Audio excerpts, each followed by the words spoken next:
Bonjour à toutes et à tous. Merci pour votre présence ce matin. Donc, comme on vous l'a annoncé, on est ravis à l'IRSN de vous recevoir pour cette journée scientifique sur le tritium. Journée scientifique qui est ouverte à tous. On attend là 350 personnes et on me dit dans l'oreillette qu'il y a encore des inscriptions qui sont en train d'arriver. On est ravis de vous retrouver, mais comme on est sur voilà, une nouvelle façon d'interagir, d'échanger, de partager nos connaissances. On va demander tous à la fois beaucoup d'aide et aussi qu'on puisse ensemble tous respecter quelques règles. Alors, comme le disait tout à l'heure Pascal Monti, cette réunion est filmée. Tous ceux qui ne souhaitent pas apparaître dans la vidéo qui sera mise en ligne sur Internet, merci de couper vos caméras maintenant et de ne pas les rallumer si vous ne souhaitez pas être dans la vidéo. Et puis ensuite, je vais vous proposer quelques règles. Alors, comme vous le savez, pour ceux qui ont l'habitude de participer à des réunions avec moi, donc trois petites règles. Euh, la règle des 3 R, on va vous demander de respecter à la fois les timings, à la fois pour les intervenants et aussi pour ceux qui vont poser des questions aujourd'hui. On va vous demander de respecter les personnes et puis les propos pour qu'on ait tous une belle journée d'échange fructueuse et conviviale.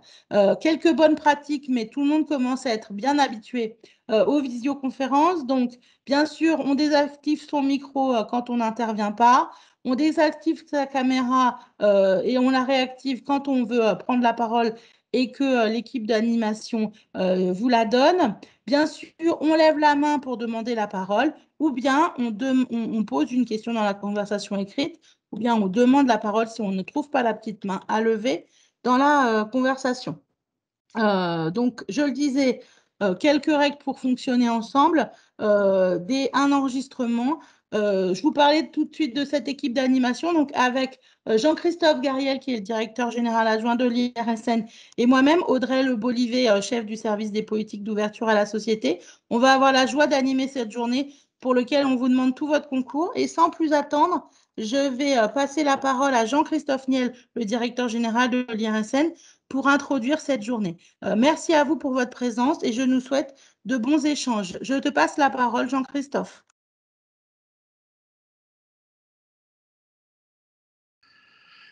Bonjour à tous, donc je suis très ravi d'être avec vous pour cette journée d'échange sur le tritium et d'en faire l'ouverture. Le distanciel permet de faire ça de lieu improbable. Donc là, c'est d'une voiture, vous m'excuserez du décor, mais je souhaitais vous dire quelques mots très personnels, parce que l'IRSN est très impliqué sur ce sujet.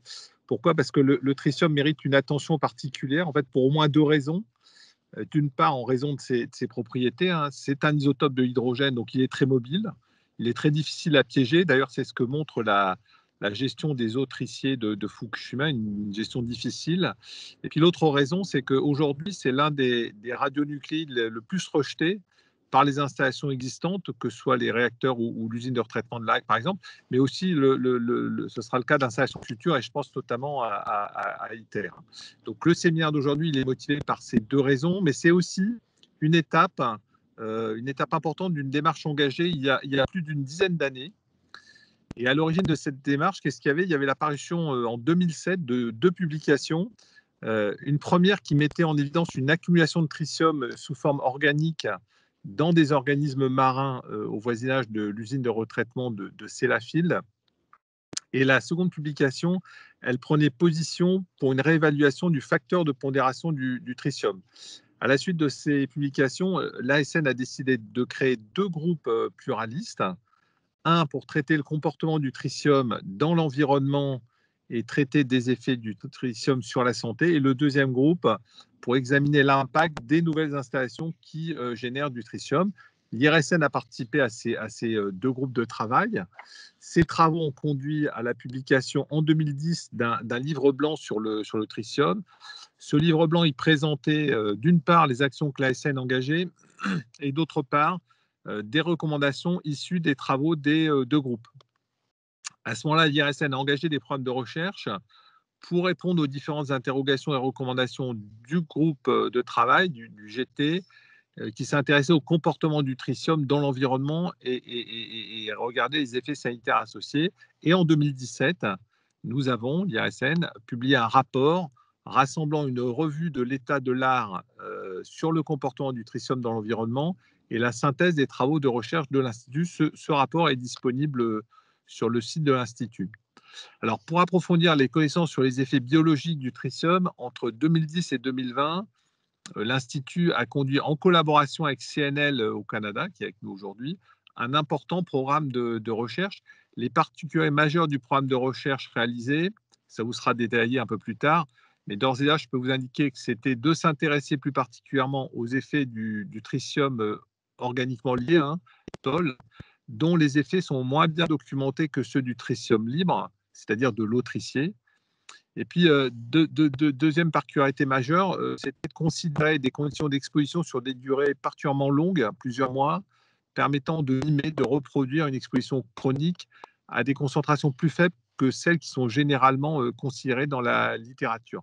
Alors, les résultats des études expérimentales qui ont été effectuées dans le cadre de cette collaboration et l'état des connaissances relatives aux effets biologiques du tritium sont détaillés dans un rapport qui est intitulé « Actualisation des connaissances sur les effets biologiques du tritium ». Et ce rapport a été publié en mai dernier. C'est les résultats de ce rapport de recherche qui vont vous être présentés aujourd'hui.